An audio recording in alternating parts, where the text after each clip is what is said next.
I wanted to kind of get started with some Q&A because you gave us a lot. I mean, can I be selfish and ask the first question? Absolutely. I actually wrote it down because I was like, oh, this is good. And I love these little notebooks that we got in our packets on the tables too. But you were talking about broccoli. Yes. And my husband and I, we love eating broccoli. But is there a certain form that we should be eating broccoli? That is excellent. I love it. Yes. Was anyone else thinking that? And I was like, can I add on to her? Sure. Because I'm a farmer and I know like broccoli is hybridized, so I try to either go with broccoli raw, and then also like the digestive process of broccoli. Like how can we digest it better? Sure. That is such an excellent question. Yes. Okay, so just to repeat so everybody heard, broccoli, what's the best way and form to consume broccoli, and there are a lot of different types of broccoli, species of broccoli. What are the best to maximize your nutrient absorption without some of the symptoms that are common, right? Gas and bloating and even a little GERD. So I actually prefer to moderately steam broccoli. I like that as a delivery source, and steaming be like 3 to 5 minutes if we're consuming this type of head of broccoli. The other thing that can cut down on some of those digestive concerns is to actually consume digestive enzymes. And that delivery of digestive enzymes becomes really key. You want to consume, for broccoli, a digestive enzyme about 35 to 40 minutes before you consume that food. Some people will take digestive enzymes while they're eating. And so the methodology of when to take it becomes really crucial because you want those enzymes to meet that food source in that beginning phase of the small intestine. And so you do that on an empty stomach before consuming your food, 30 to 40 minutes, 45 minutes before. That'll ensure it cuts down on that. The other thing, if you traditionally have a reaction, it could very well be a food sensitivity as well, and that is something that we work with all the time. I hope that was helpful. yeah. All right, so let's go ahead and open the floor. Any questions that you have for Dr. Gallagher? Yes.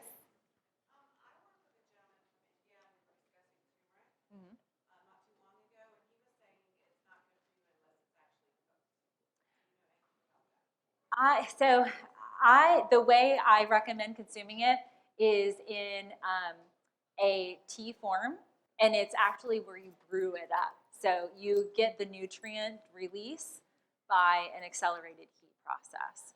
I do know that there are some recipes out there where folks are eating cold salads and they just kind of shred the broccoli or the turmeric. I tend to go with ginger and turmeric in a hot, heated form for that reason, so we can access all of the core anti-inflammatory properties. And you know, their roots, they're tough suckers, and so we have to kind of process them as such to maximize the benefit. Yes, in the back.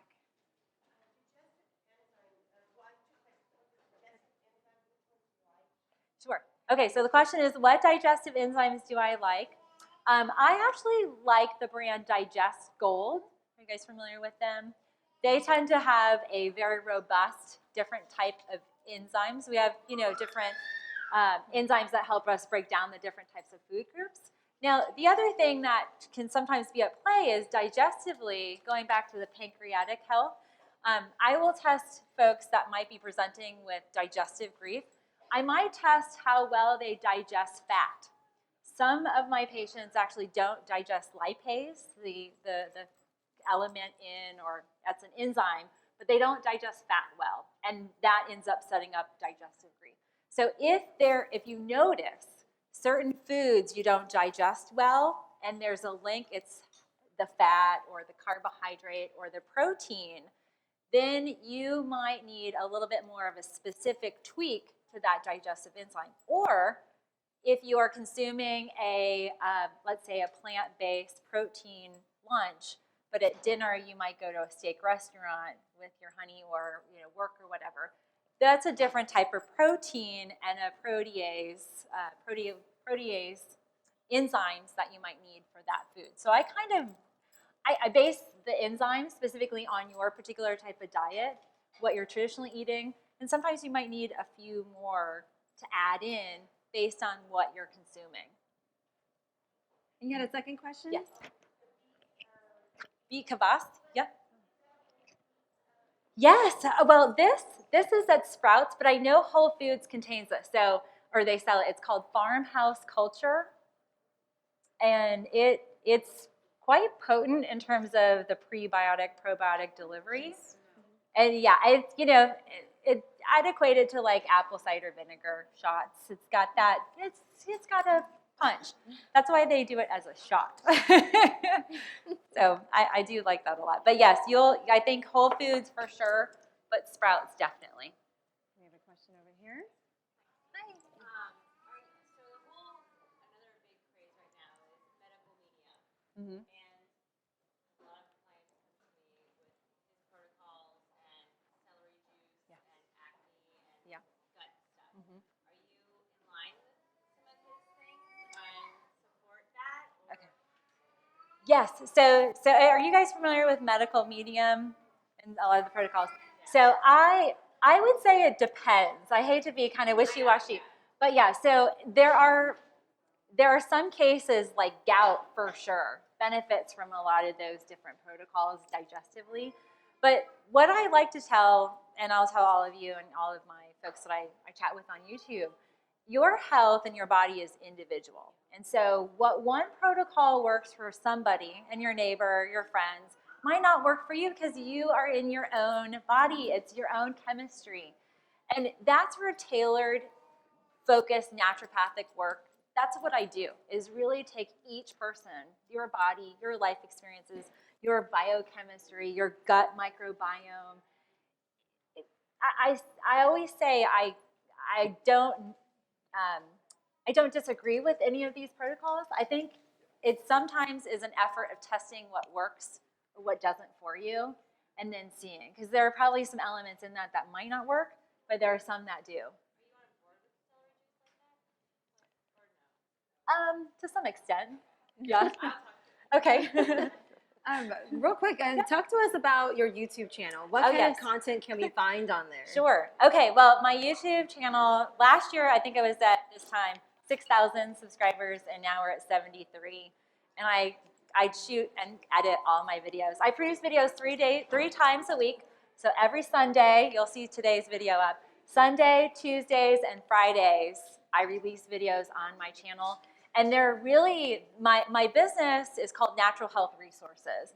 And the goal is to deliver natural health tools, resources, tips, recommendations, product reviews.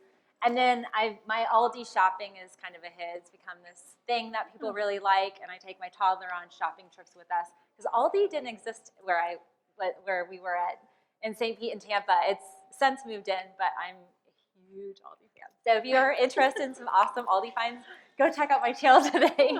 You'll see Gabriel too. But the channel, I think I have 340 or 350 videos. You can search my channel. You'll find it. It's under Natural Health Resources. And in it, I really focus in on hormones, gut, anti-aging, and lymphatics. That's a niche that I focus on. Yes. Taken to do this here to not do, basically.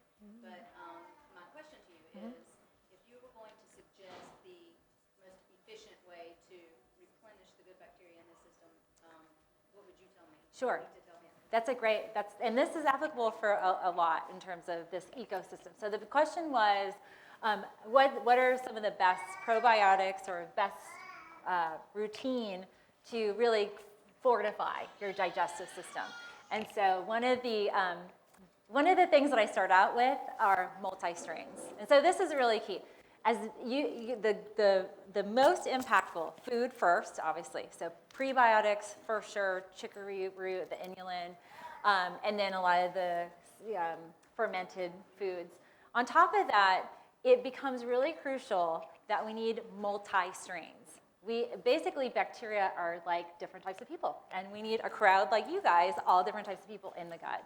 And it's not so much the number, like 1 billion or 40 billion or whatever, it's the quantity. We call it the strains, multi-strains.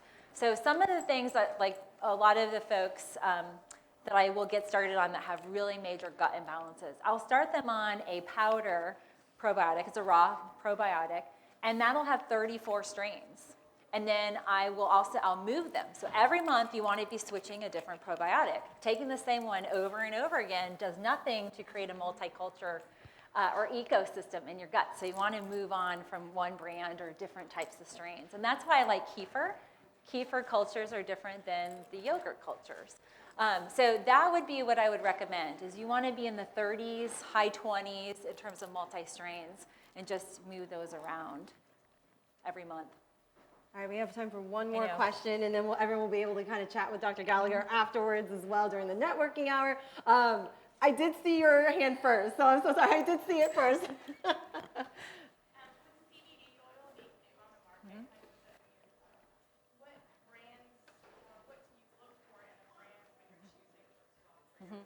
That's a great question, and I have a ton of focused videos too to drill down into it. But the nuts and bolts of what you want to look for in CBD, like how do you know what's good and what's bad? The first ultimately comes down to labeling. Like, are they 100% clear about the milligram dosage? Not just the milligram dosage of the bottle, but how many milligrams is a dropper? What's the serving size? Full spectrum and aerial parts, the higher up the plant, the more potent the CBD oil is. So that is something you want to be looking for. And Sarah before me talked a lot about how the labeling and communication of a product, there's no regulation. So it comes down to the different types of companies. Is their mission focused on helping people? And a lot of times you'll find different vendors. And this is where cost points. I have a lot of folks that are, they buy a 40 milligram bottle, which is nothing in terms of the little half dropper dosage that they're getting, but it's $25, $30. Some of these CBDs, when they're in the 1,500 milligram dosage in a full bottle, they're kind of expensive. So that is something too. It's not always about price point, but if they can quantify what type of what version of the plant, is it lower, the root, the stem, the leaves, the aerial parts? The aerial part is closest to the bud. So the bud is the thing that we consider cannabis. It's all the same plant. But the aerial parts, the leaves around that, that's where the best CBD oil is extracted. I wanted to ask you, how can people connect with you sure. on all the social media platforms as well as on YouTube? Well, we heard that. Yeah. But also, are you accepting new patients? And you kind of mentioned about your practice. So Sure. Oh, thank you. Yeah. All right. Well, I am getting a little bit more acquainted with social media. So I'm on Instagram, Natural Health Resources. You can find me there. My office, I operate out of the Heal Center in Sandy Springs. It's off of Roswell Road. And I work out of that office as it is often needed with my patient practice. So I'm not there Monday through Friday. I do hold Saturday morning clinic hours there. So that's a very, very busy morning for us. Thanks, Thanks, everybody. Thank you. Oh my God. Thank you so much.